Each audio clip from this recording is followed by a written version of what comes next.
Good morning, everyone. Welcome to Sports Shorts Daily, presented by LeBear's Casino. Ronnie Rantz alongside Tommy Krysan, TK over at a busy Tremonti's Meat and Seafood in Baton Rouge.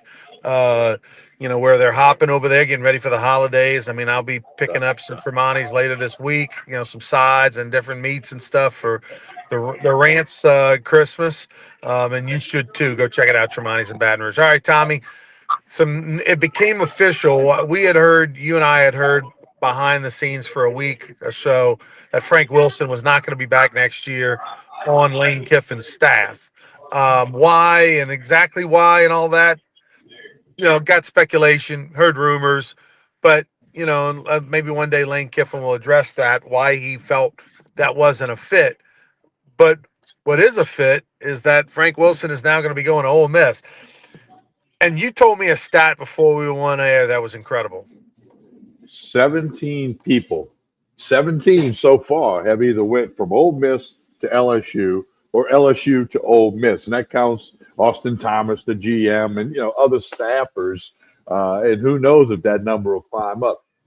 Ronnie, next year, September 19th, LSU plays at Ole Miss in Oxford. What a week of stories that the media can't wait. And LSU may finally have a rivalry if Ole Miss would push Mississippi State down just a notch, and they may do it after what has all transpired. So, and here's a connection. When Frank Wilson was a head coach at Texas San Antonio, he hired Pete Golding as his defensive coordinator, and that's before Pete went over to Bama and then to Ole Miss. So, these guys know each other. They have a network going, so it's just craziness. That I don't know if you can look this up, but I don't know if 17 people have switched between two schools in the history, but that's what college football is now, and it may happen again somewhere else down the road. There was I had heard rumors last week that Texas, University of Texas, could have been a potential landing spot for Frank Wilson. Here's my question to you, Tommy. Frank Wilson is obviously has tremendous inroads in the state of Louisiana, in particular the city of New Orleans. He's beloved down there by the high school coaches, especially programs like Ed in the Car. Um, where would he been able to do more damage to LSU? Ole Miss or the University of Texas? I'm of the belief that the University of Texas was more of a, oh God, I hope he doesn't go there, or Texas A&M, oh God, I hope he doesn't go there, versus Ole Miss. Not that Ole Miss has less resources financially than LSU or whatever. Just I don't know. Maybe I feel like a kid from inner city New Orleans going to Texas and Austin, big time program, highest revenue, really of anybody, versus going to Oxford and Ole Miss, very different kind of image, very different type of town. Uh, I just think that scares me. Texas A&M scares me more than Ole Miss. Maybe I'm naive, but that's just the way I feel about it. Well, Ronnie, here's something. I was thinking about this last night. Today's world of college football, does that recruiting guy really matter as much as what's the NIL going to be? I mean, it's about relationships. I get that. And, we saw so many coaches in the dome last week, just being there from Marshall Falk at Southern to, everybody being there. So I don't know if them old days of, hey, this guy's a great recruiter.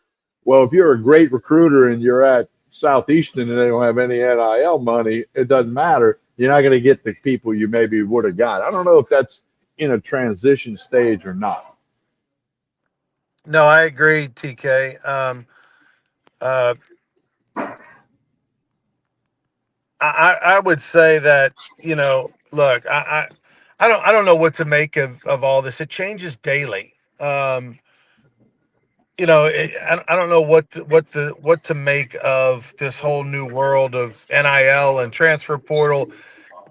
The, I think everybody, it's just all lip service. I mean, yesterday I saw a video the other day. Um, uh, th- I saw a video the other day where what's his name? The new coach at Memphis, the former coach at Southern Miss for 1 year. He was at Marshall. Can't remember his name, but he was at Marshall, if you remember, won the conference. Then he ends up going to Southern Miss, who finished last in the conference, got them in a bowl game year one. Now he's at Memphis. And he was addressing his team very first day, and they showed video of it. This was just a few days ago. And in that video, he addresses his Memphis team and he says, hey, you guys have a bowl game to play. Hey, where are the seniors? Seniors raise their hand. Hey, it's important for them and all that. And I'm thinking to myself, just because you're a senior nowadays, Tommy, doesn't mean that you're a senior like it used to be. Hey, thanks for being here for 4 or 5 years and being loyal to our program. You could be a senior and this is your fourth stop, you know? And I laughed to myself because I'm thinking this guy's coached at three different schools in 3 years. We got seniors, who knows how many schools they've been at. Like the idea that there's loyalty or some sort of special feeling or some sort of alumni, that's for the fans. That has nothing to do with players and coaches. They don't give a two rats asses about the name on the chest, the tradition, and all that. They say it. It's all lip service. They don't really mean it. So as long as the fans understand that, Tommy, as long as they understand it, look, the nostalgia part of it, that is for you guys and for your papa and your Pookie and all that to worry about. The players and coaches don't care. They will be gone. They're gone yesterday. They'll be gone tomorrow. Well, it goes back to the famous story about the 13 players going in Saban's office after they lost to Washington on their exit meeting and saying, "How much you going to pay me next year?" I mean, here's Nick Saban, arguably the greatest college football coach of all, and you're not really worried that it's Saban or it's Alabama who's got all the whistles and bells in their facilities and the tradition. You're worried about how much money you're getting. So it's just, as Craig said in the comment, it's just a complicated thing now. And I don't know that old say, like when Pete Jenkins used to recruit in New Orleans, he went and got Roland Barbay and other people out of New Orleans who had great careers at LSU. I don't know that plays the same way it once did. 100%, it doesn't play the same as it once did, Tommy. And look, everything is just transactional at this point. I mean, it's just a transactional. Sports in general is transactional. There's really no difference other than a smaller zeros between what we think of as professional sports and collegiate sports of any kind, whether it's baseball or volleyball or whatever, it's all transactional. Hearing about and learning, talking to like Northwestern State coaches and Louisiana Tech coaches and all that. Louisiana Tech got two offensive linemen that just re-signed, one for 400,000, one for 300,000 last week. Like, what? Are you kidding me? That's more money than Skip Bertman ever made in the season, or what the Louisiana Tech coach used to make. I mean, it's But just crazy. well, Ronnie, I can remember years ago, and you're going to recognize these names when I'm involved with the Covington High football program, and Vince Dooley walks in the building, Jack Elway, John Elway's dad, who was coaching at Stanford, walks in the building. I mean, you had people like that just coming by to say hello and, hey, what you got any linemen this year, whatever, because no internet world was a little different. Those days are over. These kids want to know, how much am I going to get paid? Am I going to get on the field? Because they all think they're going to be in the NFL, and very few of them are. Yeah. All right, TK, let's move on. New Orleans Saints. So what do we got this weekend? Saints will host the Jets noon Sunday in the Dome. Saints 2-game win streak, 4-point favorite, but the over and under is 40.5. So they're not looking for a lot of points in that game. The Jets are 3-11, Saints 4-10. Final home game, the last chance you get to see the Saints playing on next year in New Orleans. So maybe they'll get a few extra bodies in the building with it being the final home game of the year for the Saints. Everybody is excited about this Tyler Shuck, the way he's played. I would say temper the enthusiasm. You're playing, but temper the enthusiasm, but be enthusiastic. Provided he over the last keep it in perspective. Yeah, keep it in perspective. And look, Tommy, it should get better, right? You're playing garbage teams here. You have three teams that have nothing to play for. You got the Jets, who's one of the literally the worst or second worst team in the league. You got the worst team in the league, and the Titans on the road with a rookie quarterback, and you've got Atlanta, who's eliminated from the quarterback and they're from the playoffs, and they're discombobulated with all kind of question marks. So you know, you got three games that you should win. By the way, Jim Mora last week said the Saints were going to win the last four games of the year. Just FYI on a little show. But you got three teams that are hot garbage. You're the only one of those three teams who's got any kind of juice or enthusiasm, right? You won a couple in a row. You had no expectations this year anyway, and you got your rookie quarterback that you're thinking, hey man, this guy might be able to be our quarterback of the future. So I expect the Saints to play well these last 3 weeks of the season, and Tyler Shuck should just continue to get better and better, which would then put him going into the postseason, the off season, with a lot of confidence. And at that point, if you win the next three games, Tommy, you're staring down the barrel of a 10 to 15 draft pick, and you're not going to be going in. You're not going to be looking for a quarterback. Yeah, I would agree with that. I mean, he's the guy right now. The silver lining is he needs to get better each and every week. Yeah, he's still going to make a mistake or two. He's a rookie. That happens.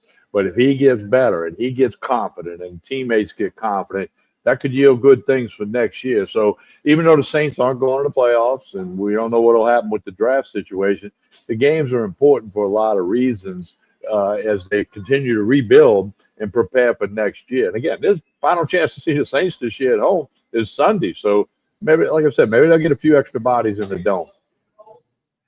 What else we got, TK?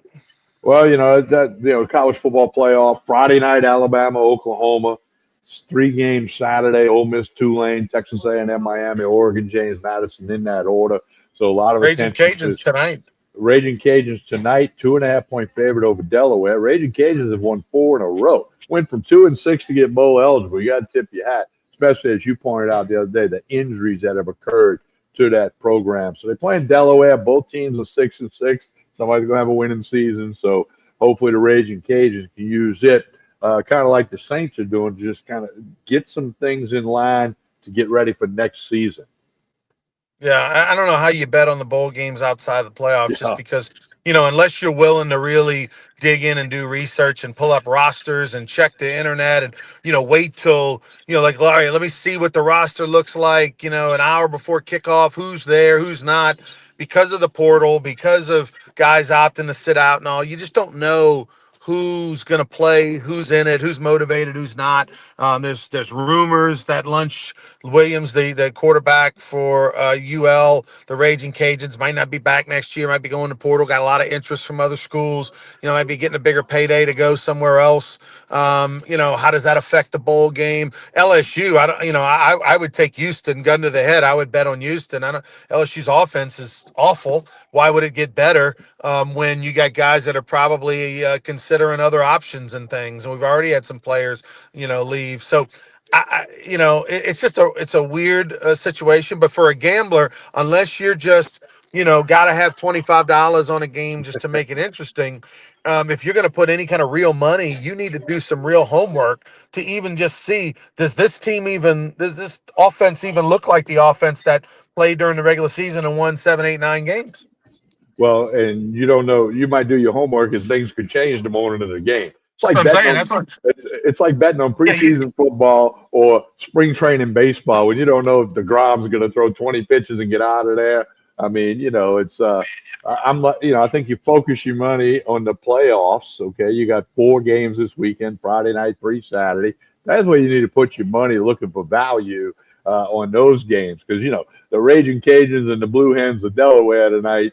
You want to throw, like you said, throw $20 on it for kicks and giggles. Go ahead and do it, but I wouldn't bet much more than that on any of the bowl games. I'm not picking on the Raging Cajuns. Or you got the New Orleans Bowl coming up. I mean, just enjoy football if you want.